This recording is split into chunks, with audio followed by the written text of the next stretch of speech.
more target practice. Nom nom nom on your face! Ah! Boom! Boom! Yeah! In order to play Sanford efficiently, you have to use your traps to your fullest extent.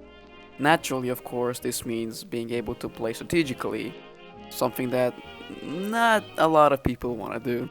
This video will provide a thorough examination of his abilities, as well as the best ways to use them. Without further delay, let's begin. His M1 contains a few combos. Each one launches him slightly forward and deals 15 damage. These melee hits can also splash. What's special about it though is the fact that the last M1 actually throws his hook forward, and he enters an animation with whoever he catches. This last hit deals 60 damage and gives him invincibility frames during its duration. However, it only hits one person.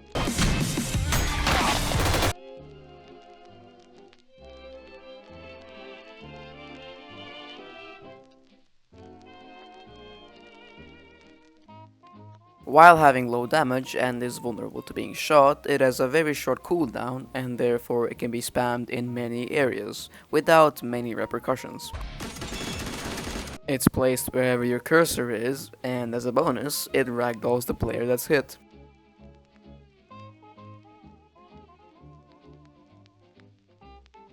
Since Sanford is naturally slow, his hook ability is incredibly important because he can move around faster. This is especially important if the enemies are on the opposite end of a hallway, if you have to run away, or if they are at a higher altitude. In order to charge the hook, you must hold down the button and release it whenever you want.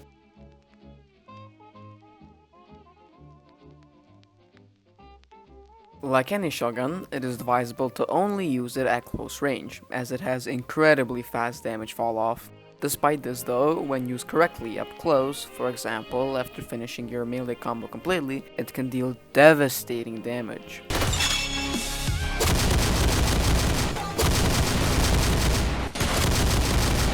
Prioritize hitting those who try to melee you or those who are up close and have big hitboxes, like half mags and gunners.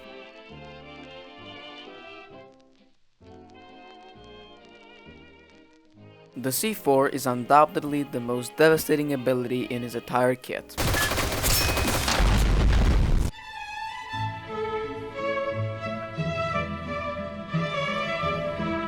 It's recommended to place it in a good spot and fight only around it until it explodes.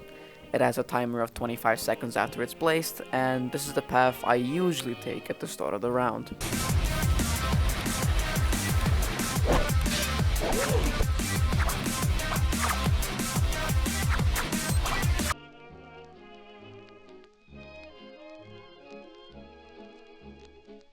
Not much to say about it. It's a very useful passive that can often force players into either using a dash or losing 100 health. Now, after the explanation of his kit, we move on to general tips and tricks.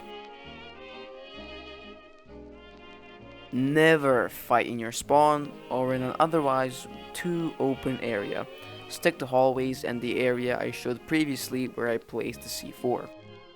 Use your hook. I can't stress this enough, but it's a very important part of his abilities that I see constantly gets overlooked. You can surprise people at the start of the round with a good hook and instantly enter their personal space. You can also jump to people who are camping atop of a platform, like in the room with my C4. If a person is getting targeted by the Deimos sniper passive, try prioritizing them if they are near you. But unless they want to take 100 damage, they will save their dash for the sniper. This allows you to freely melee or shotgun them. Though I personally don't use them much, you should always spam trip mines whenever you are free to do so. Flick around with your mouse a bit on the last M1, it increases the chance of it hitting in case the target dashes to the side. And number 6, just don't get hit by the pistons, please. Now, with all that finally being done, let's move on to the gameplay.